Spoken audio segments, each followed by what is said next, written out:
Lunch breaks seemed to go on forever. I chose to eat in the classroom rather than the cafeteria.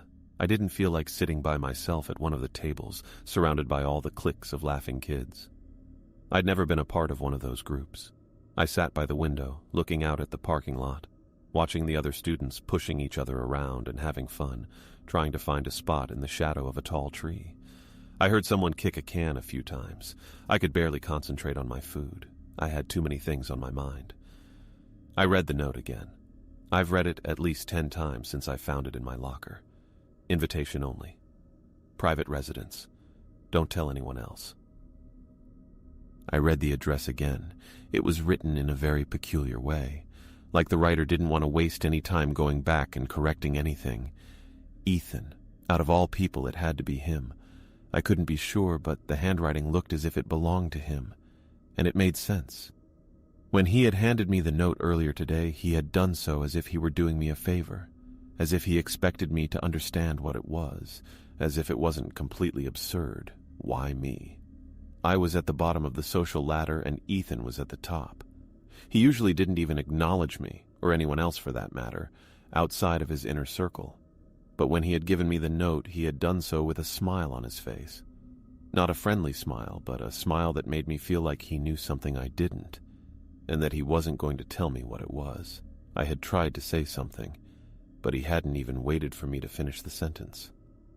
The bell rang, and I quickly shoved the paper back into my pocket. It felt like contraband all of a sudden. I looked out the window again, seeing the students pouring out of the cafeteria, but not really paying attention to them at all. Why had he invited me? I couldn't stop thinking about it, and although it made no sense at all, I wondered if just maybe he wanted to be friends.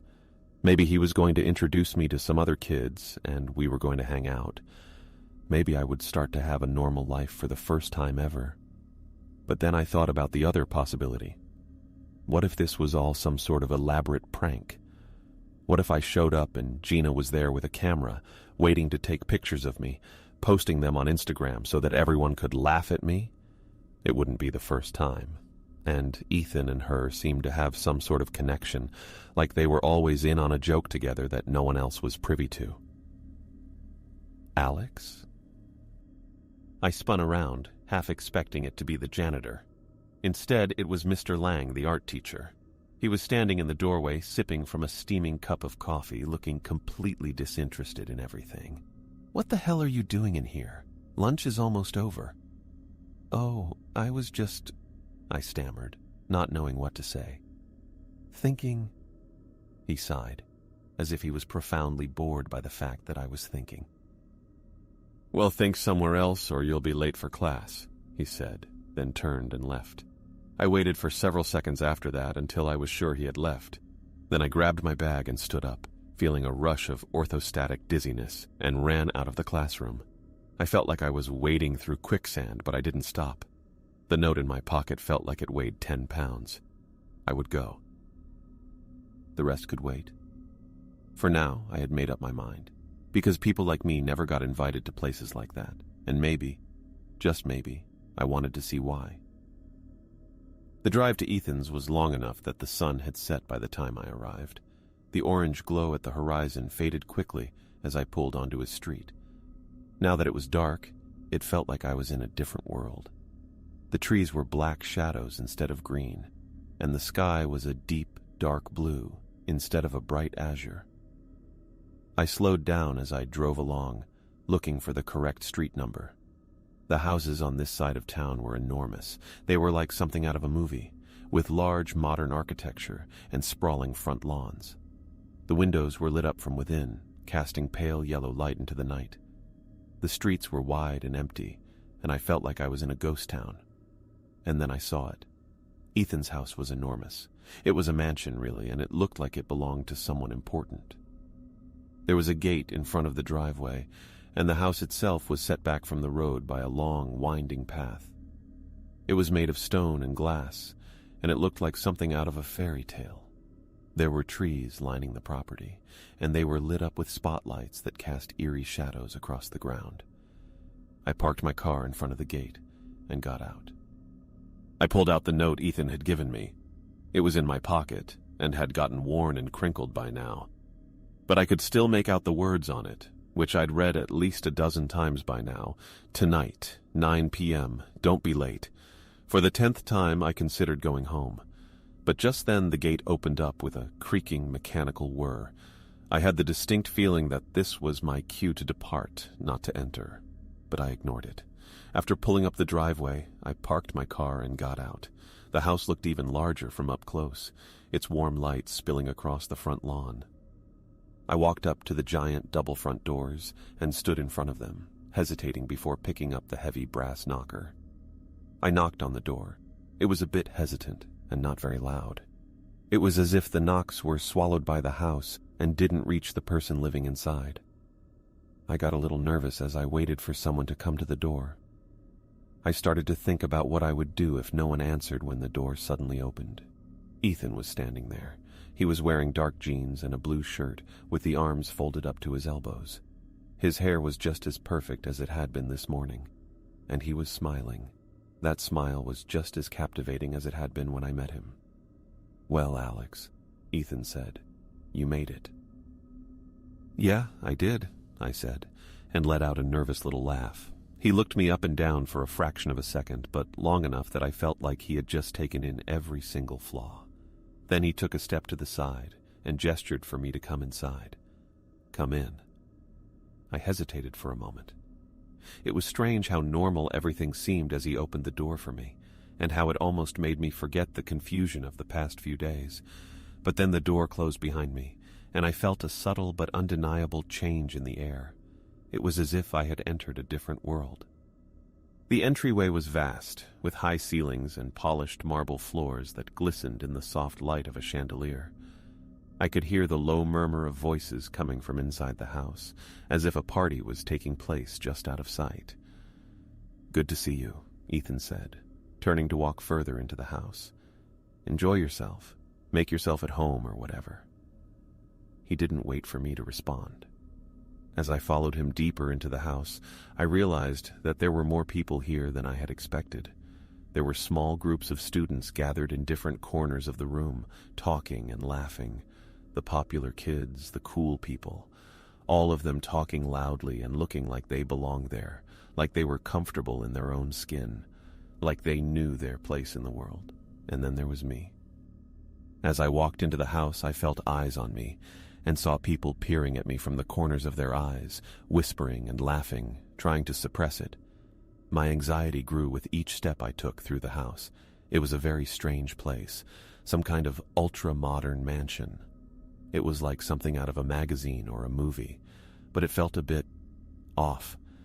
The lights were a little too bright and warm, and the place had the feeling of a refrigerator when the doors closed. I continued moving through the crowd, trying not to move too quickly and seem like a frightened animal. My hands were sweating and I felt paranoid. I saw the most popular kids from school looking at me, like the star quarterback and the debate team leader, and they were all sizing me up as if trying to determine what category I landed in. "Alex?" I turned to see Gina standing at the edge of the kitchen, leaning against the counter. She was smiling at me, looking at me with a strange look in her eyes. "You clean up okay?" she said. Thanks," I said, letting out another awkward laugh. For a brief moment, her expression changed. Her smile was still there, but it had a more scrutinizing, judgmental look to it. Her green eyes seemed to be sizing me up, as if she were trying to figure out whether I was a threat or not. "Nice view, right?" she said, motioning to the people behind me. I turned to look at them again. They weren't staring at me anymore, but I could still feel their eyes on me. And I could hear them whispering, although I couldn't make out what they were saying. "Yeah," I said, my voice barely audible. She smirked at me as if she could see right through me, as if she could hear what I wasn't saying. The drink was a good excuse to hold something in my hands so I didn't look awkward. I took a few sips of it and left the foyer, finding my way into the living room. There was music playing in there and a lot of people talking. It was like the sound of a party, but it wasn't the people or the music that made it feel alive. It was something else. I stood near the entrance to the living room, off to one side, and looked around. I could see into the kitchen from where I was standing, and out into the backyard as well. There was a pool back there, and it reflected the light from inside the house, casting sparkles and ripples on the walls. For a moment I felt almost normal. I felt like I could almost fit in with these people. They were strangers to me, but at least they weren't the same horrible people I went to school with. These people were, well, I was about to say they were alive, but that wasn't right. They were something else. And then I saw her, Gina. She came out of the kitchen, a red solo cup in her hand, and looked at me as if she had been expecting to find me there. Her fiery red hair bounced up and down as she moved through the room.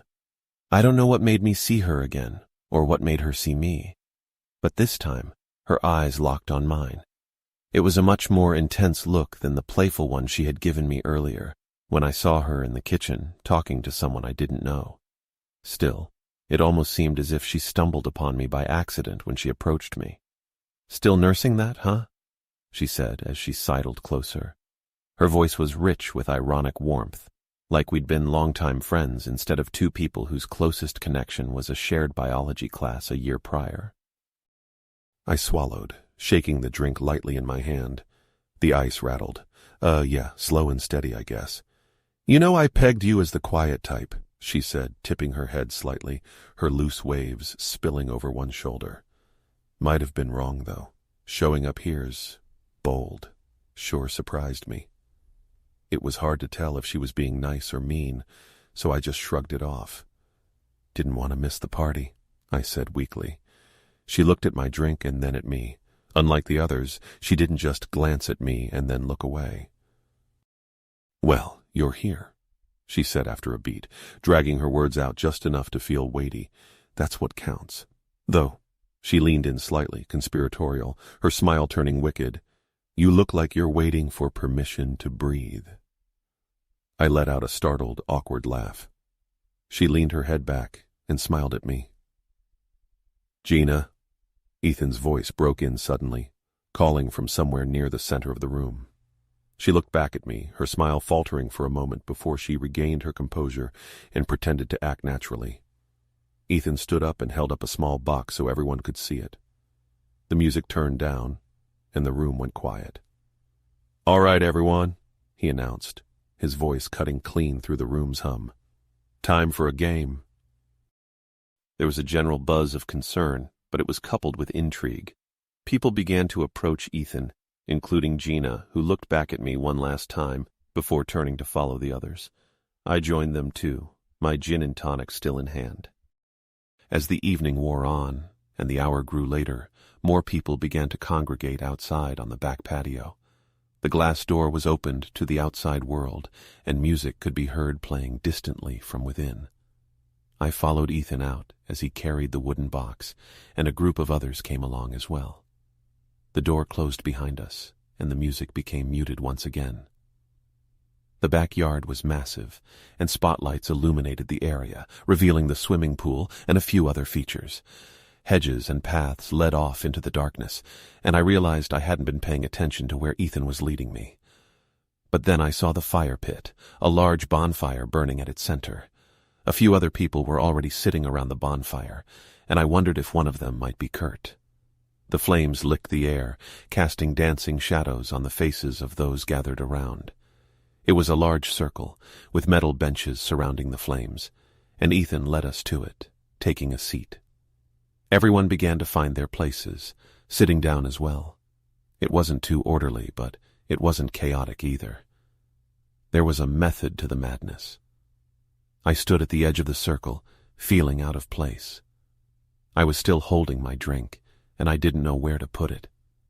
Should I just hold on to it, set it down somewhere? I began to panic, feeling like all eyes were on me. "Come on, Alex," Ethan said, gesturing for me to join them.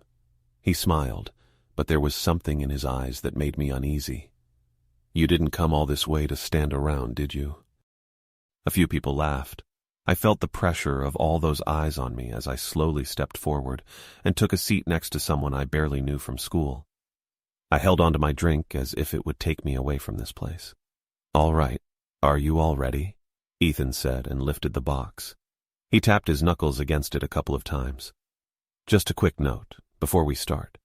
The rules are pretty straightforward. As long as you follow them, you're going to be just fine, but if you don't, well, you'll see what happens." He made a pause and looked at each of us in turn. Despite his friendly smile, there was something cold about him, something that made me shiver.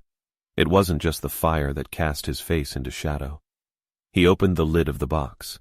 Inside there was a stack of cards. "Take one," Ethan said. "Pass it along. Don't look at it until everyone has one." The box circulated around the circle, and when it came to me, I took a card from it and handed it to the next person. I looked at the card and saw it was a little bit too perfect and crisp. When everyone had a card in their hand, Ethan placed the box down on the floor with a loud, echoing sound. "Okay," he said.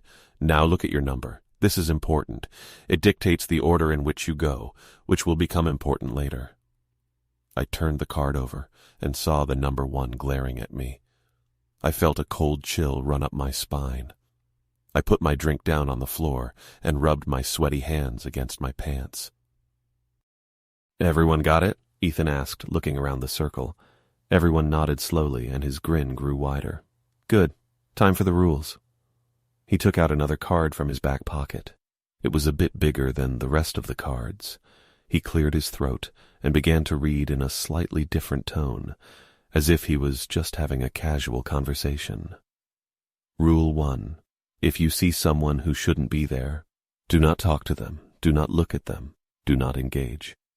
There was a chuckle from someone nearby, but it quickly died down.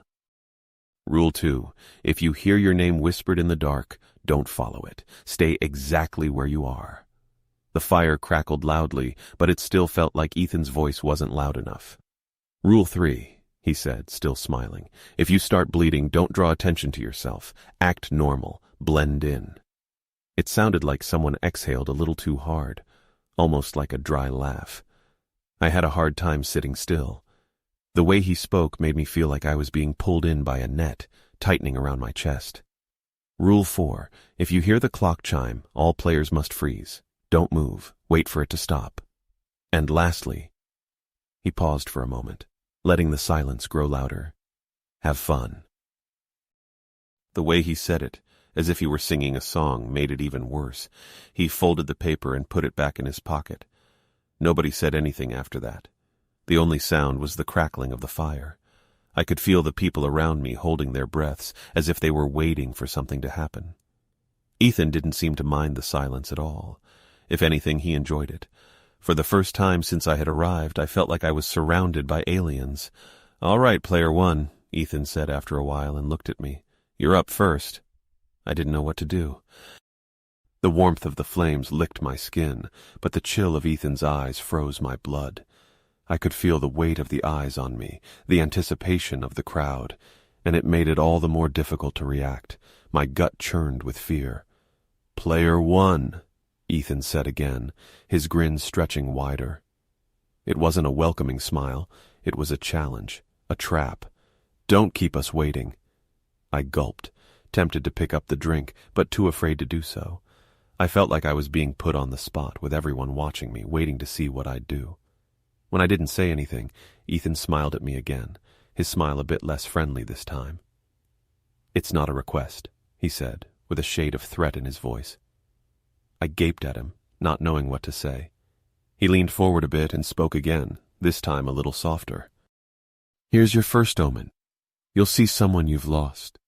The words felt strange, ominous, and my heart began to beat faster. People were talking quietly around me, but they went silent as Ethan looked out at us, his eyes scanning over the crowd. I felt a chill on my skin and a tightness in my chest, wondering what he could mean. "Someone I've lost." "Go on," Ethan said, his smile returning as he leaned in closer to the lens. "You'll know what to do." I didn't move at first, but then I saw something. It was far away, just beyond the fire, and I thought it was a trick of the heat at first. A mirage, like the kind you see on a hot day on the highway. But it was more than that. Standing near the fire, I saw a woman. She was half illuminated by the dancing flames, and I couldn't make out her face, but she looked familiar. She was wearing normal clothes, nothing fancy or strange about them, but just seeing her made me feel a pang of sadness in my chest. The shape of her face, The way her hair hung, her posture, all of it reminded me of someone. "Mom," I said, my voice catching in my throat, but that wasn't possible. My mother had died in a car accident when I was a kid, and yet the more I looked at her, the more I was convinced it was her. "Mom?" I said again, louder this time. I was already moving, running through the outer edge of the fire, reaching out for her. It didn't matter to me if it was real or not. As I went through the flames, I could hear the people around me gasping, but I didn't care. The smoke burned my eyes and my lungs, but I could see her clearly now. She looked exactly like I remembered her. It was her, no question about it. I hurried towards her, and as soon as I was close enough, she vanished, as if she had never been there. I heard a slow clap from behind me, and turned around to see the rest of the group laughing at me. "Good job, Player One," Ethan said, clapping his hands. I stumbled back, my breaths coming short and shallow, as if I was on the verge of hyperventilating. I stood back up straight, but the sensation of heat rising in my chest, of shame and anger and heartache, was overwhelming. And then I felt something else. Something wet. It wasn't tears, although I felt those coming soon too, and it wasn't sweat, although that was there as well. It was something cold and sticky and damp, and it made my heart leap up into my throat. It was coming from my right arm. Looking down, I saw thin trickles of red liquid running down my arm from the crook of my elbow. My heart dropped into my stomach for the second time that night, and I grabbed my arm in a panic. It wasn't a cut. I couldn't see any broken skin, and there was no pain, but still my arm was bleeding. Gina appeared next to me, kneeling in front of me, holding my arm. She rubbed at my skin, trying to remove the blood, but it just kept coming. Her face had lost its playful expression, but there was still a hint of unease in her eyes. "Stay calm," she whispered, meeting my eyes. "Don't freak out, just act normal. Blend in." It was something Ethan had said, and the memory of it only made my panic worse. I struggled to find my words, the panic rising in my chest. "What's happening to me?" I said, clutching my arm. I don't understand. Please," she interrupted, her voice low and urgent. "Just try not to draw attention to yourself, please." I couldn't tell if she was pleading for my sake or for hers. There was fear in her eyes, and it was contagious. "Is this part of the game?" I asked, starting to panic. "Gina, what is this?" "I don't know," she said, but it sounded like she did. Her eyes looked toward Ethan, but he was still smiling, as if I had done exactly what he had expected me to do.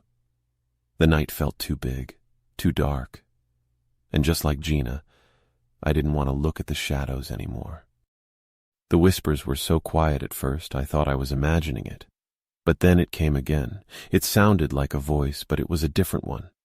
Not Gina's, not Ethan's, but it was coming from this group, I was sure. It was very soft, as if someone were whispering into my ear. "Alex." I whipped my head around, looking for the source of the sound. My heart was pounding in my chest. Nobody else seemed to notice it. Nobody even looked at me. "Did you hear that?" I asked, turning to Gina. She shook her head, but I could see in her eyes she wasn't telling the truth. And then, "Alex!"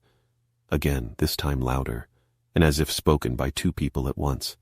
I stood up, pushing Gina off of me, and backed away, my heart in my throat. "What the hell is going on?" I asked, nearly tripping over my feet. The firelight looked strange suddenly, dimmer, and the shadows cast by it were long and twisted.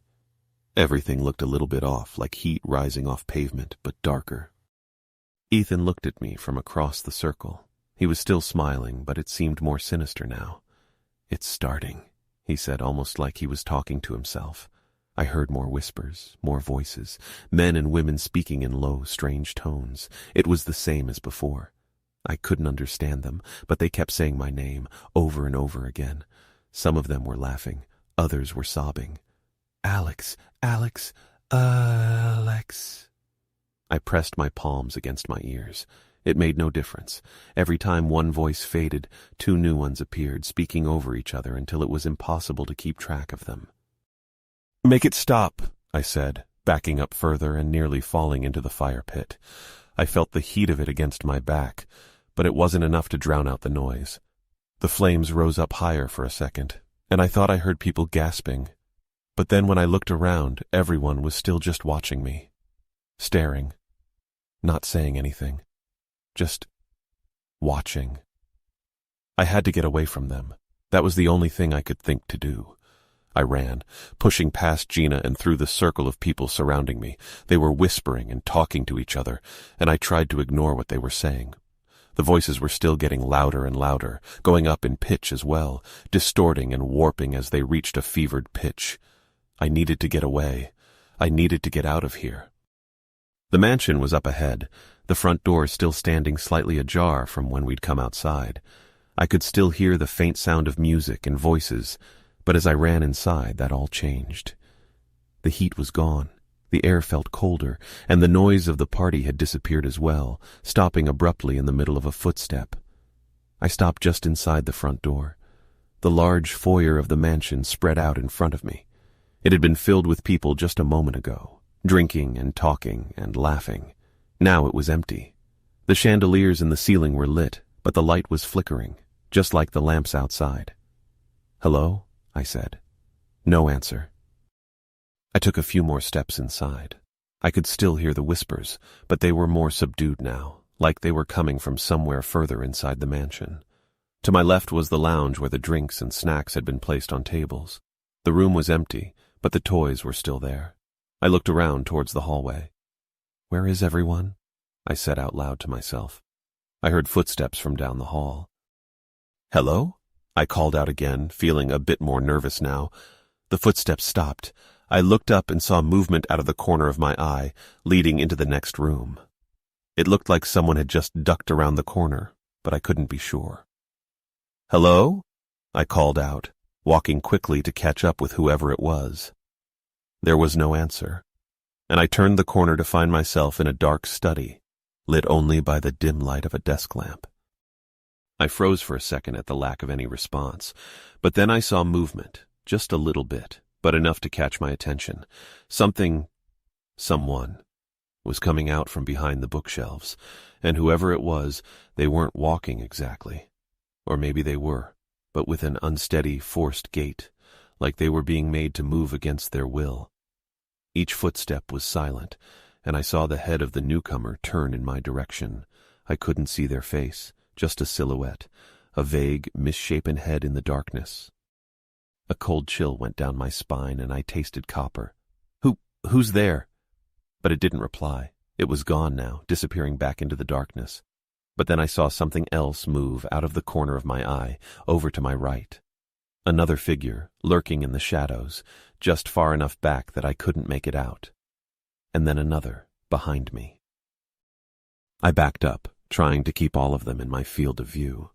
But it was impossible. My heart was hammering in my chest, making it difficult to hear anything else above the sound of my own rapid breathing. They weren't coming any closer, but they weren't leaving either, just hovering in the periphery of my vision, watching me. "Who are you? What do you want?" I was trying not to sound terrified, but it was difficult. But there was nothing. Just the sound of the clock striking once, twice, 3 times. I could feel it in my bones, the deep reverberation of it. I froze. Ethan had mentioned the clock. What had he said? Something about stopping when it began to chime. "If you hear the clock chime, all players must freeze. Don't move." I held my breath and stood still. The clock continued to chime, getting closer and closer to 12. The shadows around me stopped moving. They seemed to be waiting for something. Finally, the clock fell silent. I let out a slow breath and began to back away toward the door. Then a voice from behind me. "You shouldn't be here." I ran. A moment later I heard footsteps. They were coming from behind me somewhere back down the hall. They were fast and getting faster, and they sounded wet. My heart began to thud in my chest with fear, my lungs seizing up, and I skidded to a halt. It felt like I was being hunted. "Run!" I took off at a sprint. The footsteps behind me were getting closer and closer, and I had to look over my shoulder to see if it was what I feared. It was. A moment later the thing came out of the shadows. It was skinless, just like the first one, its muscles glistening with a sheen of wetness. I saw its eyeless face turn toward me, and in the next moment it let out a snarl, displaying a line of sharp, broken teeth. Spit hung from its jaw like silken threads. I screamed, louder than I ever had before. The thing leaped forward, reaching for me with its long, bent limbs. Just like the first one, it moved with an unnatural speed, forcing itself forward in a jerking manner, scraping its claws over the floor and walls. It didn't need eyes to see. I felt it staring at me, focusing on me, like a predator locking in on its prey. I turned around and ran. "Please!" I screamed, feeling more desperate by the second. "Somebody help me!" But nobody came. The further I went, the more suffocating the air became. I had no idea what I was doing or where I was going. All I knew was that I needed to get out of there. I tripped on a rug and fell to the floor. The marble was cold against my skin. I tried to get up, but I could hear it. That sound again. Closer. I felt the heat of it behind me before I saw it, then turned around just in time to see the thing rushing towards me. It gathered up its muscles, twitching and spasming as it prepared to leap. "Mom!" I tried to scream, but it only came out in a whisper. I didn't mean to yell out for her. It wasn't a conscious decision. It just happened. I guess it was instinctual. It was the first thing that came to my mind. I thought of the voice I had heard when we were playing the game, the voice that had sounded like my mom, and called out to her, "Mom!" The word echoed in the corridor. It was like everything was trembling. The temperature dropped and the heat was replaced by a chilling coldness. And then, white feathers. They were everywhere, falling down from the ceiling and covering me up. It felt like they weren't supposed to be there, but yet it felt like they were. The feeling of them was soft and warm, and something more than that, something that felt like home, like safety. I hadn't realized how much I was missing it until that very moment. The feathers covered me up entirely, and within a few seconds I couldn't see anything at all, except for white, a blinding, brilliant blizzard of white light. The creature stopped growling. Its voice changed to an awful, distorted scream, as if it was in agony. I could hear the wet, slapping sound of its limbs running at full speed away from me, fleeing in terror, and then the noise was gone. I passed out. The fatigue hit me like a bag of bricks. The feathers disappeared, leaving behind a few sparks that slowly faded away. I sat down on the floor, breathing heavily, and put my hands on the floor to make sure it was real. The silence was back. No, wait. There was something. The air changed again. The flickering lights became steady. The shadows evened out. It all looked normal, but something was off. I could feel it on my skin. It was cold, and there was an open door at the end of the hallway. I was pretty sure it hadn't been there before.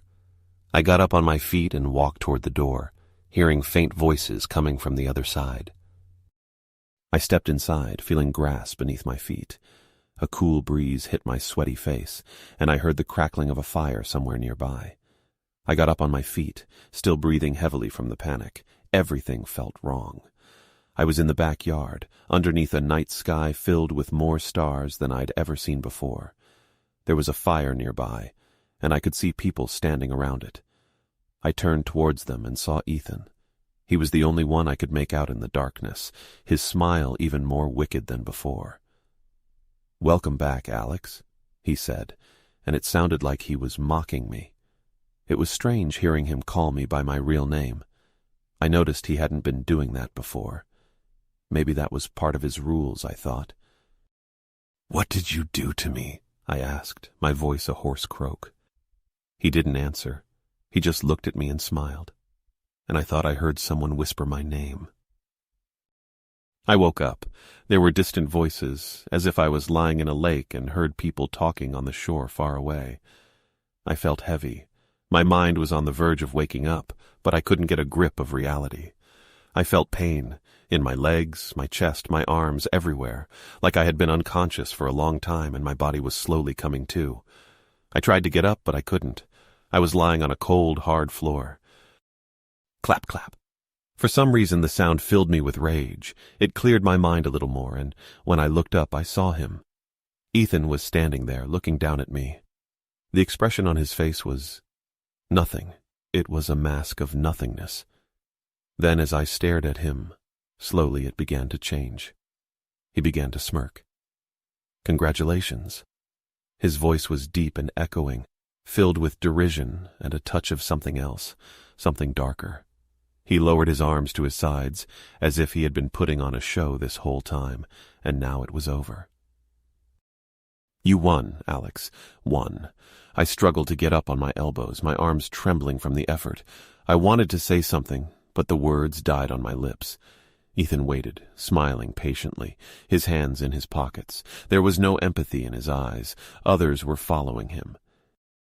The rest of the people in the mansion, who had left the place in such a hurry, I couldn't tell if it was hours or minutes ago, were now coming out of the shadows.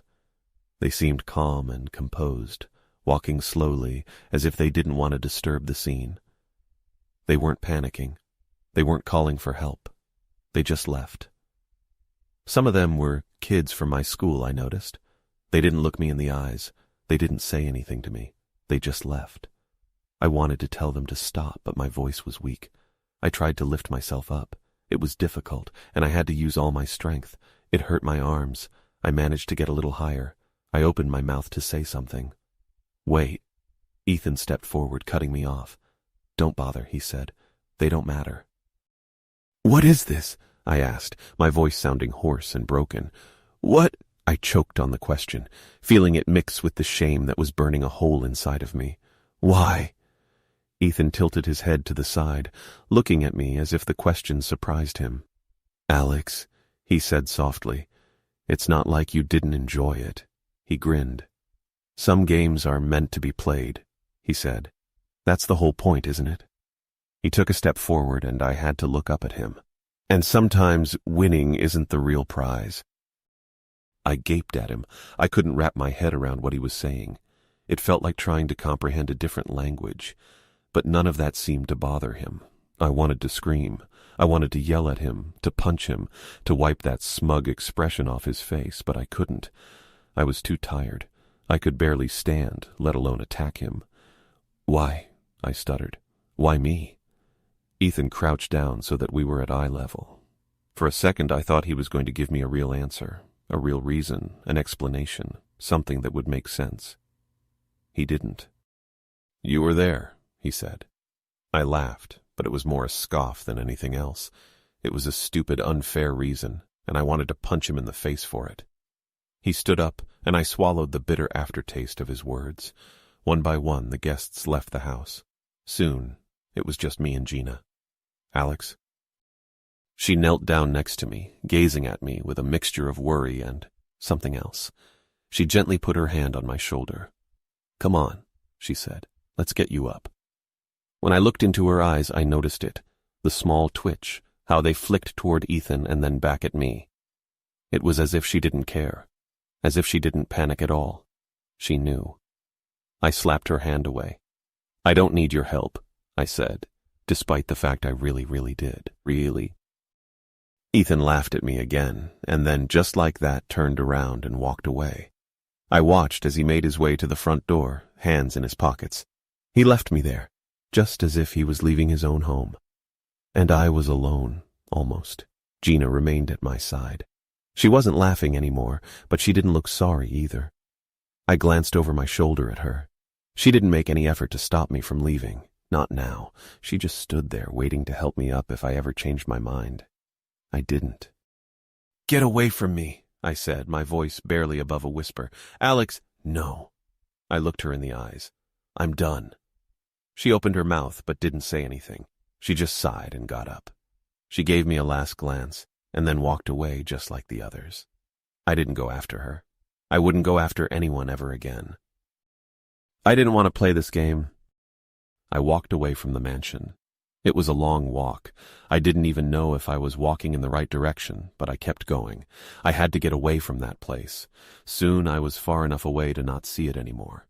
I continued down the street, step by step. It was early morning, and the sun hadn't come up yet. It was dark outside, and there was a calm and peaceful atmosphere that didn't belong after what had just happened. My legs hurt, my feet hurt.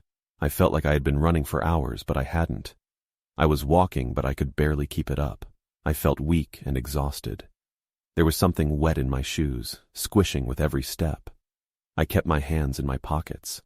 I had some bruises on my knuckles. I didn't even know why. I didn't know much about what had happened. Everything was a blur. I remembered the creature, and Ethan, and something to do with feathers. I remembered a mouth, and something wet, and teeth. I remembered a bright light. I remembered the moonlight and the green grass, and Gina's hand on my shoulder. No, not on my shoulder. She hadn't come with me. I remembered her leaving, but she had touched my shoulder just before that. She had kept her hand there for a few seconds. I don't know why I even remembered that. It felt important for some reason. It felt like I was going to fall asleep, but I stayed awake. I tried to stay away from the shadows. I felt like something dangerous was lurking in them, even though I knew it was just my imagination. And the whispers. It began as a tickling sensation, like someone was whispering into the wind, just at the edge of my hearing. Alex! It was almost too soft to hear, but I turned around, startled, and looked behind me. There was nothing there. I kept on walking. It isn't real, I said, my voice rough and raw. It's not real. None of it is real. But I couldn't shake it off. Ethan's words still rang in my ears, and the more I tried to ignore them, the more they hurt. Some games are meant to be played. His voice echoed in my mind. I could almost hear him laughing at me. I could see his face. I almost tripped, the sensation of that thing pressing against me still lingering on my skin. My heart was pounding in my chest, but it wasn't enough to drown out the whispers. I could hear them again. Alex. I felt like I was being watched, and I turned back once more, but there was no one there. I felt like I was being followed, but no, I was just being paranoid. It was just my imagination. I turned back around and continued walking. The sky was beginning to brighten as I walked down the street towards my house. I was exhausted, and every step was painful now. I just wanted to lie down in my own bed. And yet, as I got closer and closer, I couldn't help but feel like I wasn't going to find it. But no, there it was, just like it always was. My front door was there as well, just like it always was.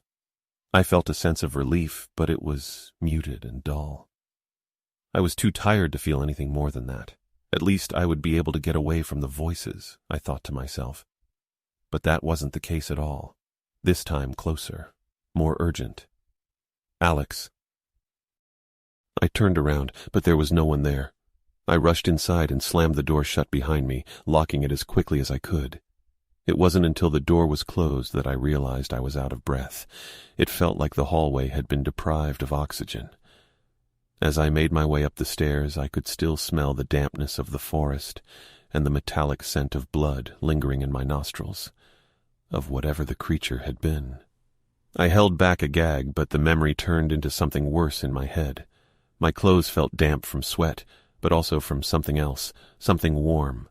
I didn't want to look at it, but I could feel how it had dried up in my clothes. I dragged myself into my room and collapsed on top of the bed without pulling the covers. I was too tired.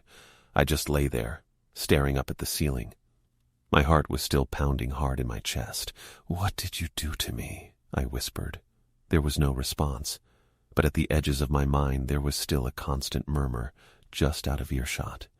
Whenever I tried to pin it down, it sounded like someone laughing, and not just anyone, but Ethan. I closed my eyes, trying to ignore it. "It's over," I said to myself. "It's over, it's over, it's over." But then I felt the wet clothes I was wearing. I took them off, as I always did before I turned to my side. I dropped them on the floor, and through my half-closed eyes I saw something black on the floorboards. Blood. I felt like I was going to be sick, but I didn't get up. It wasn't mine. It couldn't be. It must have been from that creature.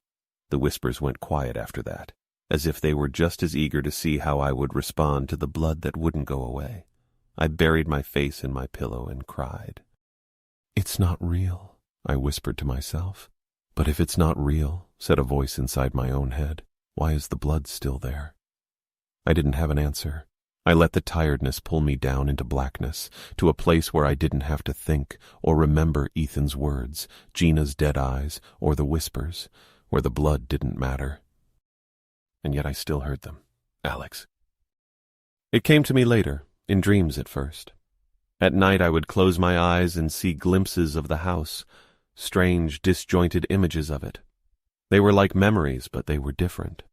As if my subconscious mind had taken my recollections and warped them, changed them in subtle ways that I couldn't put my finger on.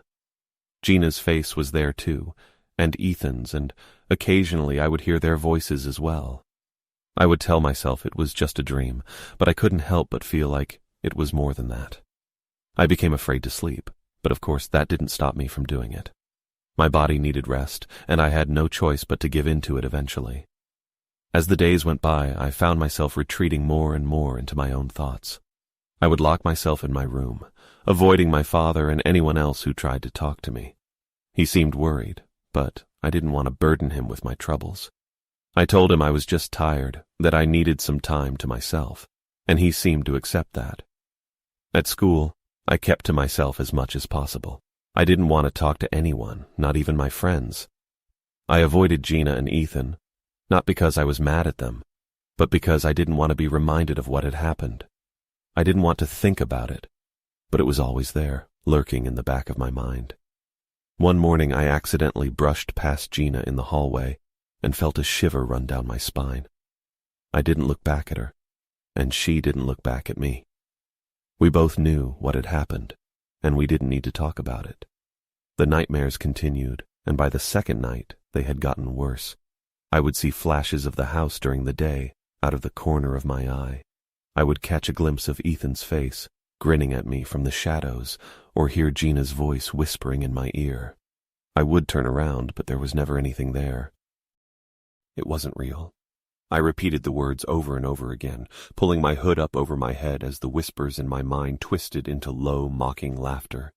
I knew this was just my exhausted brain playing tricks on me. I knew it. But that didn't stop the monster from ripping through the fabric of my nightmares so vividly that I woke up expecting to find myself gruesomely torn apart. The mansion never felt far. The first time I noticed a change, I thought I was just imagining it. I looked at myself in the bathroom mirror and somehow I barely recognized myself. My eyes seemed too dim to be mine, the color of them more hazel than green. My skin looked pale, too tight. I splashed some cold water in my face, hoping that would make a difference, hoping I would feel something. That's also when I noticed the scratches on my arms. At first I thought they were just from bumping into something, but they stung a little when I touched them. I ignored it. The next night I woke up drenched in sweat again, and with a feeling like radio static buzzing in my brain. I could hear whispers all around me. I turned on the light and tried not to look at the mirror. I tried not to think about the stinging sensation on my arms. By the time the sun came up, I couldn't ignore the scratches on my arms anymore. They were just thin lines, but they hadn't been there the night before. I didn't go to school. I couldn't face Gina. I couldn't face Ethan if he even was at school. Maybe he wasn't. Maybe he was dead. Or maybe he was just gone. My dad didn't notice. He worked too much and he was too tired. That night, the whispers stopped, and so did all the other sounds. The humming of the refrigerator downstairs, the creaking of the house, the wind blowing outside my window, all of it was gone. It was so quiet I thought I had gone deaf. I sat up in bed on high alert. Something was wrong. Something was very, very wrong. The static in my brain. It was louder than ever. I got out of bed and went to the bathroom. My heart was racing. I had no idea why I did it, but I looked myself in the mirror, not wanting to see what I saw, but looking anyway. I could see myself. I could see my chest moving up and down. I was alive, right? I pulled up my sleeve. They weren't scratches anymore. They were glowing lines, cutting into my skin, forming shapes and letters. I could hear my heart pounding in my ears as I lifted my arm up for a closer look, still watching. I staggered backward and felt like I was going to throw up, but my eyes didn't leave my forearm. The scratches changed. They twisted and turned, forming a new word, watching. Then they stopped. My reflection blinked, or did I blink? I couldn't tell the difference anymore. No, I whispered. No, no, no, no. I wiped at the mirror, hoping to erase the words and wake up from this nightmare, but the scratches remained. There was movement behind me. A dark hole, like a mouth, breathing. It wasn't a person. I didn't scream, I didn't move, I just heard a grunt, followed by a whispering voice. It was so low, yet so clear. It felt like it was pressed up against my ears, then crawled into my head and nested there. "Alex!" I stepped back, watching as the mirror splintered into a dozen pieces, each one showing my eyes looking back at me. Still watching,